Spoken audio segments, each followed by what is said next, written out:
The party industry is ever constantly evolving, with people from all walks of life choosing to hire professionals to supply entertainment, venue dressing and delicious treats for their guests. These are the people we'll be looking at today. These are the party people.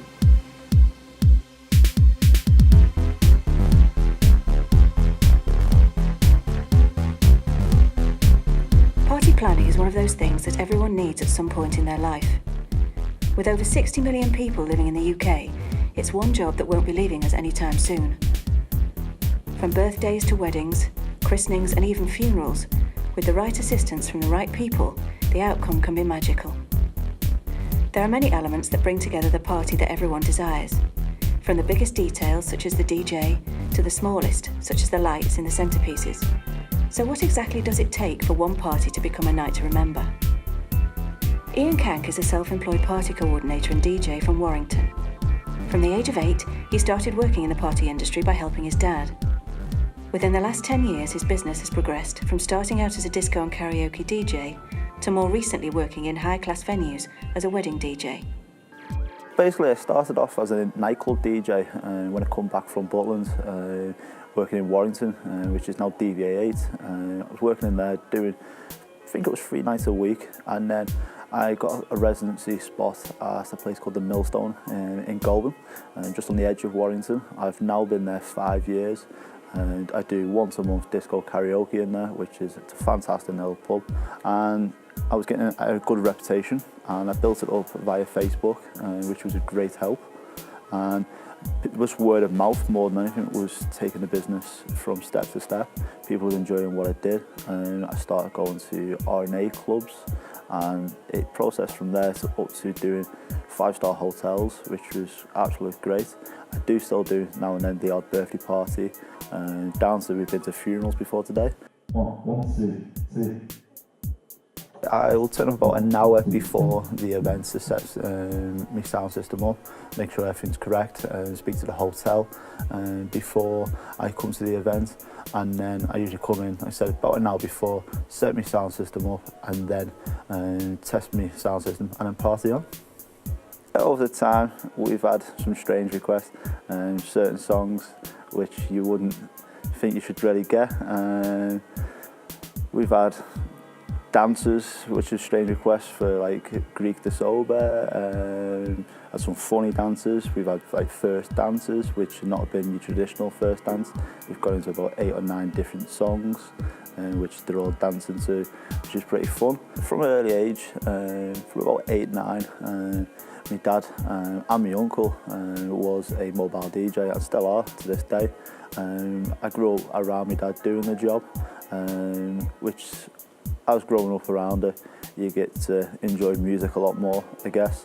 And I started doing my own little DJing. I said I went to Butlands, worked over there, and come back, and we carried on, went through the lows to the highs, which is again great, hard work at times.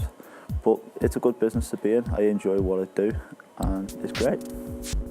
Carol Ward is the head of a venue dressing operation based in the Northwest. She started out small but gained more followers in the industry through hard work and dedication. Her job is to create a personalised party environment for each individual client, choosing each piece of decoration from the colour of the sashes right up to the design of elaborate centrepieces. We've progressed from doing chair covers just at general parties to chocolate fountains, centrepieces, popcorn and candy floss, and we've gone from the party scene now more to the wedding scene that we concentrate on. Basically, we deal with the clients on Facebook, write down what the client wants, and we get back to them with everything that they want. And we get our stock from wholesalers that's in Manchester.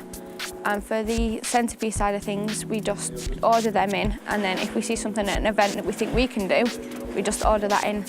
Sometimes when we set it up, they don't like it, so therefore we have to try and come up with an alternative colour and just see what we can do and try and swap it there and then.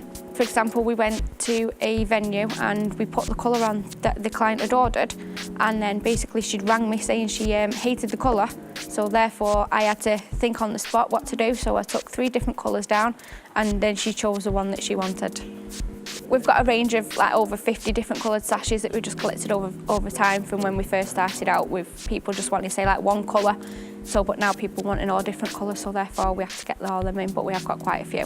Sometimes it can be difficult because you're trying to set the chair covers up or the dance floor and you got people walking in your way, say they need to get on the stage or they need to get to the buffet table, so then you're waiting for them to do what they're doing, so then they'll move out of your way, so then you can get in and start doing what you need to do. You do build up a friendship with them in the end because you get to see them quite often, and then they recommend you on Facebook and you just see them all the time. Basically, in the end, that's what you end up doing.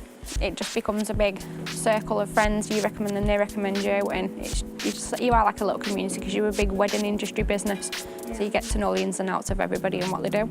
From when they originally book it and you write it all down to then taking it to the venue on the day, it just makes it perfect, and that's what the brides are after, and that's what we're here for. And that's what I enjoy doing, is making that person's wedding day that extra bit special for them. The entertainment and venue dressing for a function are one thing, but what signifies a party better than the cake? This is where Tracy Cartwright comes in. She owns and operates a personalised cake shop in Warrington. Since 2007, her business has grown by taking on more and more cake orders with completely different styles and themes, which has created a good profile of her work. I first got involved in the business, I was a chef originally, and then I basically used to buy books to make sugar flowers and things like that, so it became a bit of a hobby. So then I started to make the odd cake for family and friends, and it just progressed from there really. Yeah, it's challenging when you get like massive cakes, you know, and it's not just making the cake, it's the structure of the cake as well. You make your sponge, you chocolate truffle tart or whatever flavour it is, you bake them the day before, then the next day you start to level them and stack them. So a cake like this, you've got to have like dowels, and it's like a construction operation, you know.